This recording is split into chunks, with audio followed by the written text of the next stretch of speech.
Hello, हा बोल ना.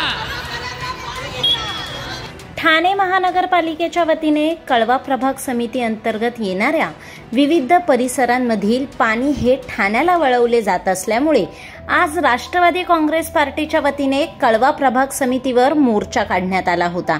यामध्ये आमदार जितेंद्र आव्हाड यांची मुलगी नताशा आव्हाड ही देखील सहभागी झाली होती. ठाणे महानगरपालिकेतील अधिकारी फक्त लवकरात लवकर पैसे मिळतील अशा कामांकडे लक्ष देत असून कोणत्याही प्रकारे महत्त्वाच्या कामांकडे लक्ष देत नाहीत असा आरोप यावेळी नताशा आव्हाड यांनी अधिकाऱ्यांवर केला आहे. आम्ही पावसातोडे भिजून आलोय म्हणजे तुम्हाला कळलं पाहिजे की केवढी मोठी समस्या आहे. पाणी हे सगळ्यांना लागतं. पाणी is like one of the basic needs of human beings. तर ती पण अजून टीएमसी पुरवत नाहीये. आम्ही जेव्हा प्रचाराला उतरलेलो इलेक्शनच्या पहिले तेव्हाही पाणी पुरवठा हा खूप मोठा मुद्दा होता आणि आजही आहे आणि ह्याबद्दल टीएमसी काही करायला तयार नाही. आणि सर्वात मोठी गोष्ट ही आहे की तसंही कळव्यामध्ये पाणी कमी येत आहे आणि आता टीएमसीने अशी नोटीस काढली आहे की जेवढं कळव्याचं राहिलेलं पाणी आहे ते पण ठाण्याला पुरवलं जाईल. म्हणजे कळव्याला काय पाणी राहील का? कळव्याच्या लोकांना पाणी नाही लागत का? फक्त ठाण्याच्या लोकांना पाणी लागतं. आता काय इलेक्शन येत आहेत, ह्या प्रभागाचा विकास करायचा आहे, कळवा मुंब्र्याचा विकास करायचा आहे म्हणून आमचे काही लोक गेली आहेत ना तिथे. मग ते काय करतायत? फक्त क्लस्टर रिडेव्हलपमेंट हा विकास नाही झाला. जे मूलभूत सुविधा आहेत त्याच तुम्ही पुरवल्या नाही तर मोठ्या मोठ्या बिल्डिंगमध्ये लोक जाऊन काय करणार आहेत?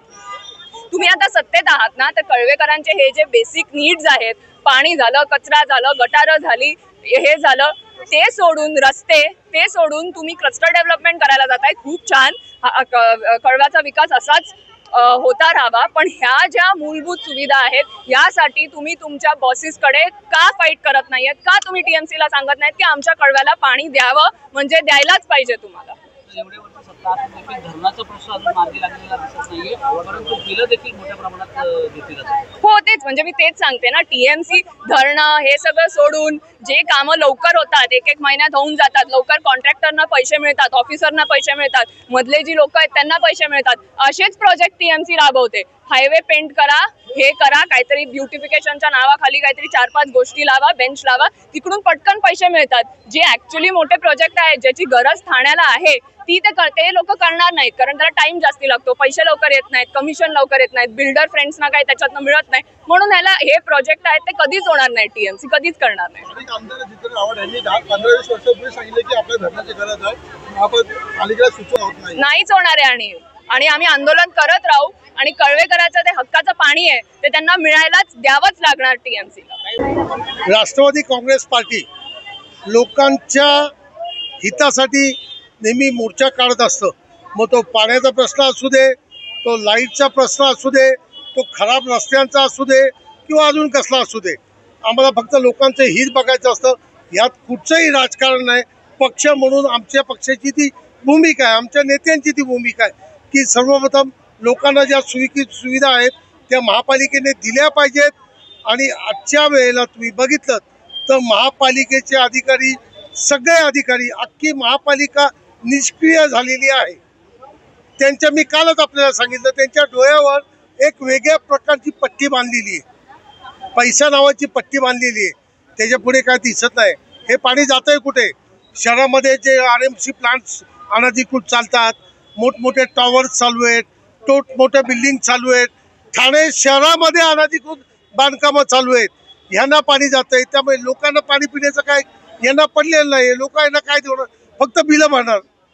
पण त्यांना हे माहीत नाही, हे लोक जी टॅक्स भरतात, जी बिलं भरतात त्याच्यावरच तुमचे पगार चालतात. ही लोक ज्यावेळी उठाव होऊन बंद करतील ना त्या दिवशी अधिकाऱ्यांनो तुम्हाला खुर्ची सोडून जायला लागेल. ही मला त्यांना एक कळकळीची मागणी आहे की आता तरी सुधरा. अजून वेळ गेलेली नाहीये. लोकांना न्याय द्या. लोकांना ज्या मूलभूत सेवा द्यायच्या आहेत ह्या द्या, नाही तर तुम्हाला 100% खुर्ची सोडून पळून जायला लागेल. आज या ठिकाणी फोडाफोडीच्या धंद्यापेक्षा आमच्या कळव्यामध्ये पाण्याची जी टंचाई आहे त्यावर आम्ही फोकस करतोय. आज गेले कित्येक वर्ष आव्हाड साहेब सांगत होते की आम्हाला डॅम द्या, धरण द्या, पण गेले कित्येक वर्ष ओरड करून सुद्धा महापालिकेने किंवा सत्ताधाऱ्यांनी याचा कधी विचार केला नाही. आज तो विचार करायला हवा. वाटल्यास काहीतरी स्कीम करून धरण कसं बांधता येईल. जसं आम्हाला मेट्रोचे पैसे लावतात, नवीन बांधकामाला, तसे तुम्ही धरणाचे पैसे लावा आणि पैसे वसूल करा आणि एक धरण तयार करा. लोकही एक शेअर्स बनवून काढून देऊ शकतात. पण पाण्याचा मूळ प्रॉब्लेम आहे तो आमचा जून मे मध्ये पाणी असताना जूनमध्ये पाणी का गायब झालं? कारण मे महिन्यात फुल पाणी होतं. कारण जूनमध्ये जो आमचा पाणी आहे तो ठाण्याकडे वळवला गेलेला आहे. आमचा स्टेमचा जो पाणी तर ठाण्याला पुरवठा आणि जो MIDCचे 1% त्या 1% पाणी पुरवठा आमच्या कळेभागात किती होणार आहे? याचा विचार करून आयुक्तांनी करायला हवा आणि पाण्याचं नियोजन करायला पाहिजे. पाण्याचे नियोजन केले नक्कीच कळ्याला पाणी मिळेल असं माझी आशा आहे.